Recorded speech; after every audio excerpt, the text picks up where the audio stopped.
नमस्कार, पुन्हा एकदा आपले स्वागत आहे. दिवाळीपूर्वी कर्मचाऱ्यांसाठी मोठी घोषणा. कोट्यावधी कर्मचारी होणार आनंदित. अनेक वर्षाची कर्मचाऱ्यांची मागणी होणार पूर्ण. तर 3 ठिकाणाहून कर्मचाऱ्यांच्या खात्यात येणार मोठी रक्कम. चला तर पाहूया याविषयी सविस्तर बातमी.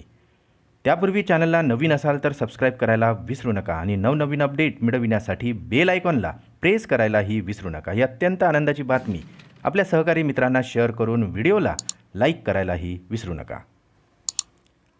सणासुदीचा काळ सुरू झाला असून आता दिवाळी अगदी तोंडावर आलेली आहे आणि या आनंदाच्या सणाच्या पार्श्वभूमीवर आता कर्मचाऱ्यांसाठी एक मोठी आनंद वार्ता समोर येत आहे. मिळालेल्या माहितीनुसार आता फिटमेंट फॅक्टरबद्दल सरकारमध्ये अंतर्गत सहमती झालेली असून यामुळे आता केंद्रीय कर्मचाऱ्यांच्या बेसिक सॅलरीमध्ये 8,000 रुपयांची वाढ होण्याची शक्यता आहे. सरकारच्या कर्मचाऱ्यांची अनेक वर्षापासून फिटमेंट फॅक्टरमध्ये सुधारणा करण्याची मागणी सुरू आहे. याबाबत बजेट सत्रामध्ये सुद्धा चर्चा झालेली होती. आता दिवाळीपूर्वी सरकार ही मागणी पूर्ण करणार असल्याची बातमी समोर येत आहे. वाढीव फिटमेंट फॅक्टर लागू झाल्यानंतर कर्मचाऱ्यांच्या बेसिक पगार आता 26,000 रुपयापर्यंत वाढण्याची दाट शक्यता आहे. दुसरी महत्त्वाची आनंदाची बातमी म्हणजे केवळ बेसिक सॅलरीमध्येच वाढ होणार नसून आता कर्मचाऱ्यांच्या महागाई भत्त्यात सुद्धा वाढ होण्याची शक्यता आहे, ज्यामध्ये आता 3% वाढ करून 53% करण्याची तयारी सरकारकडून सुरू आहे.